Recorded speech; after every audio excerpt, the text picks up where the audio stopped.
Distracted driving is the leading cause of vehicle deaths in Ontario. The OPP says throughout the year they work hard at raising awareness in what they call the Big Four: distracted driving, seatbelt, speeding, and alcohol.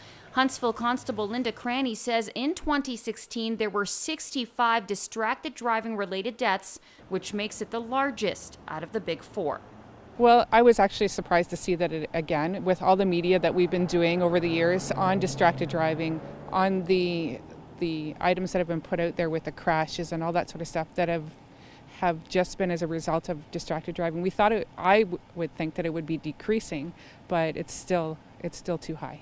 Cranny says there is no common age group who are guilty of distracted driving, but she says what they do have in common is not understanding the severity of their actions. I'm not really sure in the vehicle what makes them think that it's okay to have their mind off of driving and the actual task and having things in their hands that would take them away from actually paying attention to where they're going or what's happening around them.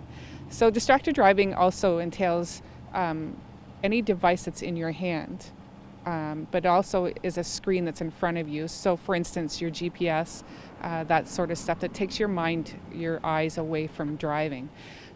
In the event that we are called to an incident where distracted driving is the cause of a crash, then it becomes careless driving. And of course, like every law, if you break it, you pay in one way or another. Distracted driving is actually the $400 plus a surcharge and 3 demerit points. So in the event that we have to charge a careless driving, that is substantially more, plus 6 demerit points. The graduated driving license also plays into distracted driving too, that if you're caught more than once, the penalty actually does go up.